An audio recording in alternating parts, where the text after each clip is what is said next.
খবরের শুরুতেই দেখে নেব আজকের সংবাদ শিরোনাম। ফের বারে বাড়ি আসবেন বিএলওরা, কবে থেকে কি করবেন এবার সাবধান হয়ে যান সকলে। ভারতের স্বার্থ রক্ষা করলে লড়াই বাংলাদেশের বাইরে যাবে, হামলার ছক ইউনূসের ডান হাতে। বাংলায় রেজাল্ট আউট, এসআই এর খসড়া তালিকা প্রকাশ, কোথায় কিভাবে দেখবেন আপনার নাম। বদলে গেল নিয়ম, আপনার হাতে আসা বেতন কি কমতে পারে। নতুন লেবার কার্ড ও পুরনো পিএফ আইনের সম্পূর্ণ নিয়ম বুঝুন। ভূ হুজুর কিউআর কোড পাঠান, বাবরি মসজিদ বিতর্কে নাবিশ্বাস দেবরার বিধায়ক হুমায়ুন কবির। দুই তৃণমূল মন্ত্রীর গ্রেপ্তারের দাবি বিজেপির, কার নামে বোমা ফাটালেন শুভেন্দু। নন্দীগ্রামে শুভেন্দুকে মাত দিতে তারই অনুগামীকে হাতিয়ার শাসক দলের। জল্পনার অবসান, নাড্ডার মেয়াদ বাড়ল, উত্তরসূরি বেছে নিল বিজেপি। দিনের কাজে এবার বাধ্যতামূলক রাম নাম, কেন্দ্রের কাছে হাত পাতলে রাজ্যকেও দিতে হবে টাকা। পশ্চিমবঙ্গে ফের রাজনৈতিক শোরগোল, তৃণমূল ছেড়ে বিজেপিতে দুই পরিচিত মুখ। বছরের শেষে মাসে সোনা ও রূপোর দামে বড় চমক, জানুন আজকের লেটেস্ট দাম। মসজিদ প্রতিষ্ঠার মিথ্যাচারে সাসপেন্ড হননি হুমায়ুন কবির, আসল কারণ ফাঁস করলেন কুণাল ঘোষ। মাত্র 250 টাকায় খুলুন এই সরকারি অ্যাকাউন্ট, ম্যাচুরিটিতে পাবেন 70.82 লাখ, জানুন গণনা। লক্ষ্মীর ভান্ডারের মতোই প্রতি মাসে 1000 টাকা, মানবিক প্রকল্পে কিভাবে করবেন আবেদন। দিলীপ ঘোষকে কোণঠাসা করার চেষ্টা, রামনগরে চায়ে পেয়ে চর্চার হঠাৎ সক্রিয় বিজেপি নেতা দিলেন কড়া বার্তা। ভিআইপি কালচার চলবে না, বড় বার্তা দিলেন মমতা। উন্নয়নের পাঁচালী নিয়ে ময়দানে তৃণমূল, বুতে বুতে বাজবে ইমনের গান, 1.5 শতকের কাছে খতিয়ান নিয়ে জনসংযোগের শাসক দল। মহিলা সাংসদের কোলান্দ থামতে আসরে অভিযোগ, দিল্লি বৈঠকে কড়া বার্তা দেওয়ার জল্পনা। দিল্লির বিষাক্ত বাতাসকে নির্মল করবে চীন, ভারতকে সাহায্যের আশ্বাস বেজিংয়ের। সাত সকালে ভয়াবহ দুর্ঘটনা মা উড়ালপুলে, নিয়ন্ত্রণ হারিয়ে পরপর ধাক্কা, তুমড়ে মুচড়ে গিয়েছে গাড়ি, গুরুতর জখম এক। 99% বেশি চাকরি প্রার্থীর জন্য সুখবর, কারা ইন্টারভিউর সুযোগ পেলেন না। ভোটের মুখে নজরবিহীন সংঘাত, বিএলও ও বিরোধীদের নিয়ে মমতা শুভেন্দু বাকযুদ্ধ তুঙ্গে। 1 কোটি রোহিঙ্গা আছে বাংলায়, বলেছিলেন শুভেন্দু, খসড়া তালিকায় ভূতেরে ভোটার কত। ভবানীপুরে মমতার বুথে 127 জনের নাম বাদ, নন্দীগ্রামে শিবমন্দির বুথে নাম বাদ গেল 11 জনের। আমাকে চুল্লিতে পুড়িয়ে দিন, শ্মশানে দাঁড়িয়ে বললেন এসএআর মৃত কাউন্সিল। মোদীকে প্রিয়াঙ্কার আহ্বান, আসুন চিরতর বিতর্ক শেষ করি, নেহরুর সব ভুল শোষণ তারপর। ভোটের দিনক্ষণ নিয়ে বড় আশঙ্কা, চূড়ান্ত তালিকা প্রকাশের পরই ঘোষণা হতে পারে, জনতাকে সতর্ক করলেন মমতা। ভবানীপুরে 45,000 নাম বাদ পড়তে কালীঘাটে জরুরি বৈঠক ডাকলেন মমতা।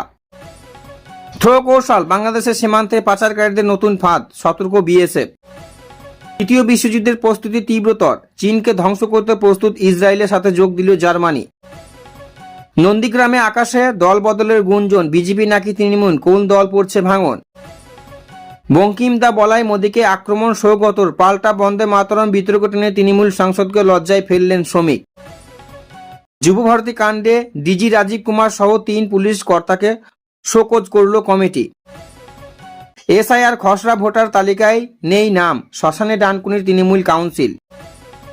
ভবানীপুরে বিএলওদের সঙ্গে বৈঠক বসেছেন মুখ্যমন্ত্রী, বাদ পড়েছেন বিপুল ভোটার, কি পদক্ষেপ নেবেন এবার। নজরে 2026 নতুন দল নিয়ে জল্পনা জিয়ে রাখলেন তৃণমূল সাসপেন্ড বিধায়ক হুমায়ুন কবির। যুবভারতী কাণ্ডের জের, ক্রীড়ামন্ত্রীর পদ থেকে অবহিত চেয়ে মুখ্যমন্ত্রীকে পদত্যাগ পত্র অরূপের। চেক করে দেখেন আপনার নাম বাদ গিয়েছে, আর একবার এই লিঙ্কে ক্লিক করে বাদ পড়াদের তালিকা দেখে নিন। কেন্দ্রীয় সরকারি কর্মীদের জন্য বড় খবর, 8 মাস পর আসছে 8ম বেতন কমিশন, কারা পাবেন এই সুবিধা। উচ্চ মাধ্যমিকে 80% বেশি নম্বর পেলে স্কুটার, হিমন্ত সরকারের উপহারে 11,000 পড়ুয়া লাভবান। এতক্ষণ শুনছিলেন সংবাদ শিরোনাম, এবার আসছি বিস্তারিত খবরে। ফের বাড়ি বাড়ি আসবেন বিএলওরা, কবে থেকে কি করবেন এবার সাবধান হয়ে যান সকলে। 16ই ডিসেম্বর মঙ্গলবার রাজ্যে প্রকাশিত হয়েছে খসড়া তালিকা, আর এই দিন থেকেই ভোটার নির্বাচন কমিশনের অফিসিয়াল ওয়েবসাইটে গিয়ে নিজের নাম ভোটার তালিকা আছে কিনা তা যাচাই করতে নিতে পারেন। ভোটার তালিকার নিবিড় সংশোধন এসআইআর এই পর্বে ঘিরে ইতিমধ্যে রাজ্য জুড়ে আলোচনা শুরু হয়েছে। কমিশন সূত্রের খবর যে এবারের এই সংশোধনী প্রক্রিয়ায় ব্যাপক সংখ্যক ভোটার নাম বাদ পড়েছে। প্রাথমিক অনুমান অনুযায়ী প্রায় 58 লক্ষ ভোটার নাম খসড়া তালিকা থেকে বাদ পড়ে যাওয়ার সম্ভাবনা রয়েছে বলে শোনা যাচ্ছে। চূড়ান্ত সিদ্ধান্ত এখনো বাকি থাকলেও খসড়া তালিকা থেকে এই সংখ্যক ভোটারের নাম বাদ পড়া নিয়ে অস্বাভাবিকভাবেই রাজনৈতিক মহল এবং সাধারণ মানুষের মধ্যে উদ্বেগ তৈরি হয়েছে।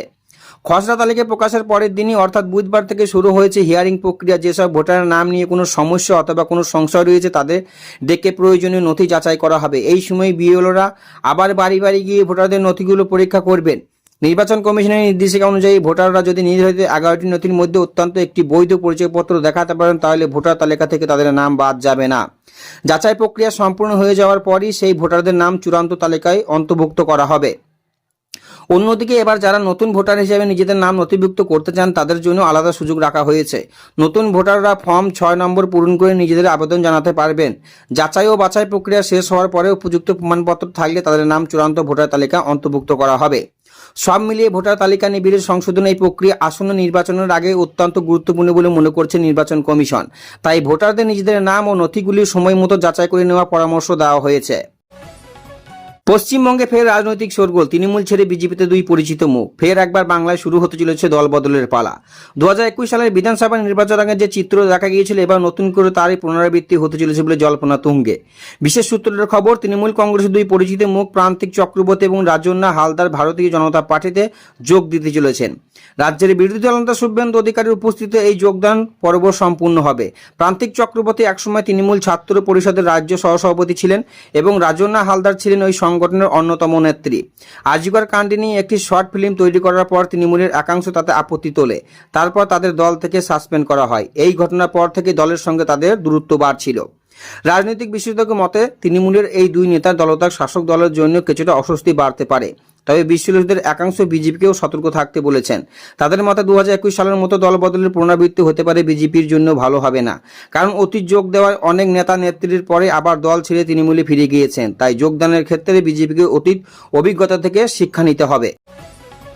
নন্দীগ্রামে আকাশে দল বদলের গুঞ্জন। বিজেপি নাকি তৃণমূল কোন দল পড়েছে ভাঙন। গত বিধানসভা নির্বাচনে নন্দীগ্রামে মমতা বন্দ্যোপাধ্যায় শুভেন্দু অধিকারীর লড়াই দেখেছেন গোটা বাংলা।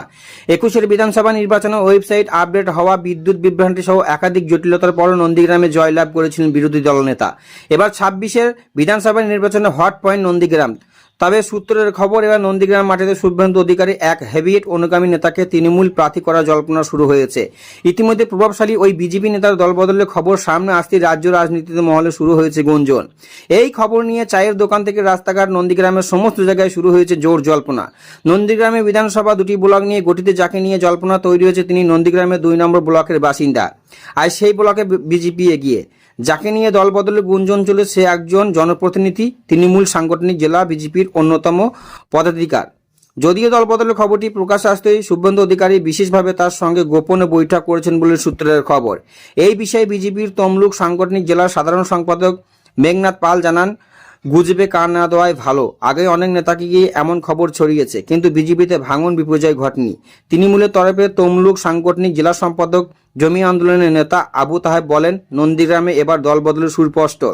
বিজেপি অনেক তাই স্বস্তির খোঁজে তৃণমূলের পথে পা বাড়াচ্ছেন। শীর্ষ নেতৃত্বের সঙ্গে যোগাযোগ রেখে চলেছে অনেকে।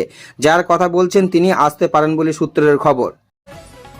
কেন্দ্রীয় সরকারিদের জন্য এবার সুখবর। 8 মাস পর আসতে চলেছে 8ম বেতন কমিশন। কারা পাবেন এই সুবিধা?